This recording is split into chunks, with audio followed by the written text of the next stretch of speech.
It started with an explosion. Not a literal one. Not fire, not smoke. But a noise so sharp and unexpected that it tore the night open like a blade. A bottle shattered downstairs, glass skidding across the hardwood floor, followed by a choked gasp. I bolted upright in bed, heart hammering, breath trapped in my throat. For a split second, I thought someone had broken in.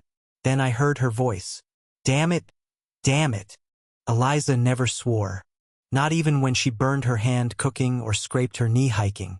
But tonight, her voice was trembling, panicked, rushed, as if the world had suddenly tilted under her feet. I moved downstairs quietly enough to hear every broken piece crunch beneath her heels. She was crouched by the kitchen counter, scooping up glass with bare hands, movements frantic, almost violent. Her silk blouse, the dark blue one she always saved for charity galas, was wrinkled and half untucked. Her mascara was smudged, her hands shaking as though she'd run a mile. She didn't notice me until I flicked on the light. She flinched, then froze. Eliza, I said slowly. What happened? For a moment, she didn't answer. She simply stared at me with wide, wild eyes, like a cornered animal trying to calculate which direction offered the quickest escape. When she finally found her voice, it cracked. It slipped, she said. Too fast, too sharp. A lie wrapped in a whisper. I had seen her drop glasses before.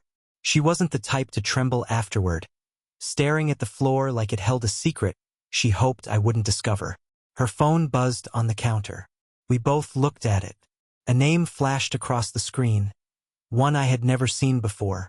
She lunged for it, snatching it so quickly she sliced her palm on a shard of glass. Eliza! I took a step forward. I said it's nothing, she snapped, pressing her bleeding hand against her blouse as if she could hide the injury and the phone in one motion. Just go back to bed, Marcus. Marcus, that was me. And for the first time since we'd married, my own name felt foreign coming from her lips. I should have pushed. I should have demanded answers. But something in her expression stopped me. It wasn't anger. It wasn't fear of being caught. It was calculation. She wasn't trying to calm the situation. She was studying my reaction. And deep in my chest, something cold unfurled. When I finally returned to bed, I didn't sleep. I stared at the ceiling, replaying the scene again and again, looking for the answer she wasn't giving me. Something had happened tonight. Something she was desperate to keep buried. Later, when I checked the bank app on my phone, the truth began to bleed through the cracks. A $620 charge at a downtown hotel I'd never even heard her mention. Timestamped 2 hours earlier. She hadn't dropped the bottle. She had dropped her mask. And I had no idea how much of my life was about to shatter with it. The morning after the shattered bottle felt strangely quiet, as if the house itself was holding its breath. Sunlight spilled through the kitchen windows, illuminating the dried streaks of wine that had seeped between the floorboards. Eliza was gone by the time I came downstairs. No note, no message, no explanation. Just silence. And the faint smell of her perfume, still clinging to the air like a lie that refused to fade. I stood in the middle of the kitchen, replaying the scene from the night before. The trembling hands, the unknown name flashing on her screen, the hotel charge. I wanted to believe it was all a misunderstanding, that the woman I married hadn't turned into someone I couldn't recognize. But every instinct in my body whispered the same thing. Something was wrong. Something had been wrong for a long time. At work, I tried to focus, but the numbers on my monitor blurred together. I was a senior credit risk analyst. Precision was my trade, pattern spotting my second nature. Yet today, I couldn't think about anything except Eliza's expression as she clutched her phone like a lifeline. Around noon, my coworker and closest friend, Ava, stopped by my office. She leaned against the doorframe, arms crossed, brow furrowed. "You look like someone used you as a crash test dummy," she said. "Rough night." I hesitated. Ava was sharp enough to notice the slightest change in my tone. "Just didn't sleep well." She stepped inside, lowering her voice. "Marcus, what's going on? You're never like this." I didn't tell her everything. Not yet. I just mentioned the hotel charge, casually, as if it were nothing more than an accounting error. Ava's expression darkened instantly. You sure she didn't mention anything about, I don't know, a fundraiser? A donor meeting? I shook my head. She said nothing. Ava paused. Then she said something that landed in my chest like a stone. Then it wasn't work. The room suddenly felt too small. By the time I got home that evening, I wasn't just suspicious. I was restless, haunted by thoughts I wished I could silence. The house was still empty. Eliza hadn't come home. Again. She sent a text at 9:13 p.m. Late meeting with board members. Don't wait up. No punctuation. No warmth. Not even a signature. I stared at the message until the screen dimmed, then reopened our bank app. Another unfamiliar charge blinked back at me. A $480 dinner at a rooftop bar I didn't even know she'd ever visited. 2 drinks, an expensive bottle of wine, a bill that didn't match the story she'd just fed me. That was the moment I called him. The only person I knew who could cut through bullshit with a single glance. My older brother, Rowan. He picked up on the 3rd ring. What happened? He asked without greeting, because he always skipped straight to truth. I exhaled slowly. I think Eliza's hiding something. Define something. I told him about the glass, the hotel, the charges, the bruised look in her eyes, the contradictions she'd wrapped herself in like armor. Rowan didn't interrupt. When I finished, he was silent for a moment. Finally, he said, Marcus, you don't call me unless you're standing at the edge of something. I swallowed. Feels like I'm already falling. Another silence. Then, I know someone. A private investigator I used during a bad time. Trustworthy. Quiet. You want the number? My heart pounded in my ears. Was I really doing this? Investigating my own wife? Yes. Because pretending everything was fine wasn't an option anymore. Send it, I said. And just like that, the ground beneath my life started to shift. At 11 p.m., Eliza finally came home. She moved quietly through the house, tiptoeing as if she didn't want to wake a stranger. When she reached the bedroom, I pretended to sleep, watching her through half-closed eyes. Her hair was disheveled, her lipstick smudged, her blouse buttoned wrong. She looked undone. And when she pulled out her phone, her hands shook. Not from exhaustion, but from adrenaline, from fear, from guilt. She typed something quickly, then deleted it, typed again, deleted again. Finally, she settled on a short message and hit send. That was the moment she whispered to herself, barely audible, "He can't find out. Not yet." My breath caught. She stared at the wall for a long time afterward, the weight of her secrets pressing her shoulders down. And in the dark, I made a decision that felt like crossing a line I could never return from. Tomorrow, I would call the private investigator. Because whatever Eliza was hiding, it was no longer just about infidelity. It was about survival. The next morning, the world felt heavier. Even the air in the house had weight to it, settling into my lungs like wet sand. Eliza was in the kitchen when I came downstairs. Hair neatly curled, blouse perfectly pressed, smile practiced down to the millimeter. If I hadn't seen her unravel the night before, I might have believed the illusion. "Morning," she said lightly. Too lightly. "You were asleep when I got in." A lie. She knew I was awake. "Busy night?" I asked, reaching for a mug. She froze for half a heartbeat. "Board meetings always drag." Another lie. 3 lies before breakfast. She kissed my cheek, a cold, hollow gesture, then brushed past me. Her perfume trailed behind her, bright and sweet, wrong for the hour, and wrong for someone claiming to have worked late. When the door closed behind her, silence fell again. I pulled out my phone, staring at the number Rowan had sent me. Ethan Cole, Private Investigations. Discreet, efficient, off the record. I dialed. He answered on the first ring. "Cole, it's Marcus Hale, Rowan's brother." "Understood," he said without hesitation. "Tell me what you need." I didn't sugarcoat anything. I laid out every detail. The hotel charge, the bruised lies, the late nights, the tension fraying the edges of our life. When I finished, there was a short pause. Then Ethan said, "She's not just cheating.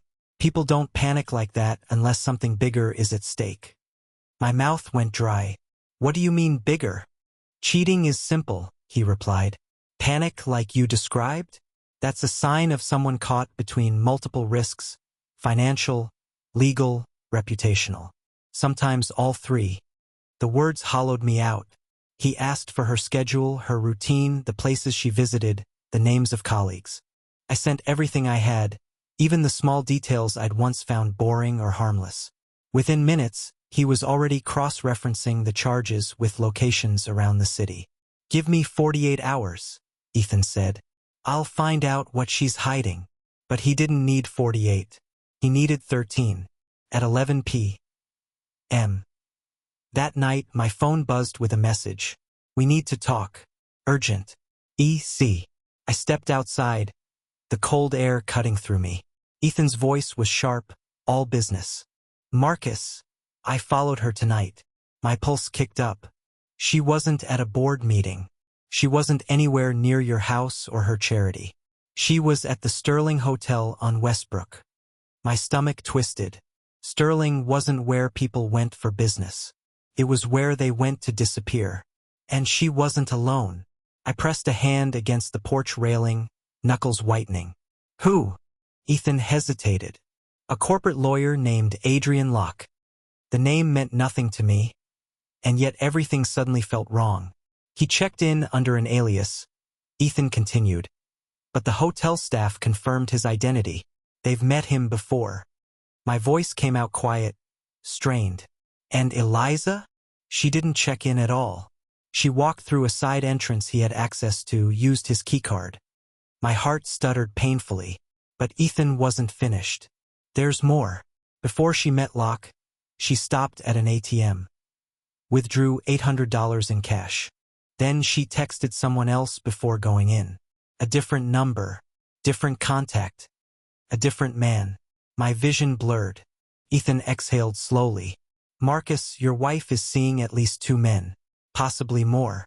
And whatever they're planning, it's not just romantic. There's money moving. Large sums." I stared down at my hands. They were shaking. "Do you want me to keep digging?" he asked. "Yes." But my throat didn't work. I forced my voice steady. "Keep going." When I went back inside, the house felt wrong again, like it held secrets in its walls. I sat in the dark living room, waiting for her footsteps on the stairs. At 2:14 a.m., the front door opened quietly. She slipped inside like a shadow, shoes in hand. She didn't see me sitting there. She froze when the lamp flicked on. Her eyes widened, not in guilt, in calculation. She scanned my face, searching for clues. Had I followed her? "Do I know? How much?" "Marcus," she said. "Smooth. Too smooth. You're awake." "I thought." "Long night?" I asked. Her throat bobbed. "Work ran late." I stood slowly. "Eliza, you weren't at work." Her heartbeat was visible in her neck. She opened her mouth, closed it. Then her expression shifted, not to remorse, but to something much colder. A warning, a threat, an unspoken message. "Don't push me." She walked past me, her voice steady only because she forced it to be. "I'm going to bed." But I saw the tremor in her hands, the fear in her eyes. She knew her time was running out. And I knew, with a clarity that terrified me, that this wasn't just infidelity. It was betrayal woven into something much larger, something dangerous. By the time dawn broke, something inside me had shifted. The fear was gone. The confusion, the denial, the desperate hope that maybe I'd misunderstood. All of it burned away, leaving something sharper, colder, a clarity that felt like stepping out of smoke into open air. She thought she was ahead of me. She thought I was blind, confused, scrambling. She had no idea how wrong she was. Ethan sent me a file drop at 9 a.m. labeled simply, "For leverage."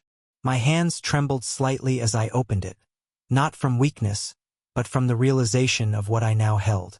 There were photos of Eliza entering the Sterling with Adrian Locke. Photos of her exiting a week earlier with another man. A tall, older executive with a recognizable face. Transaction logs. Bank transfers. Private messages pulled from burner numbers Locke had used. Even security footage that Ethan had acquired. But the documents that hit hardest weren't about the men.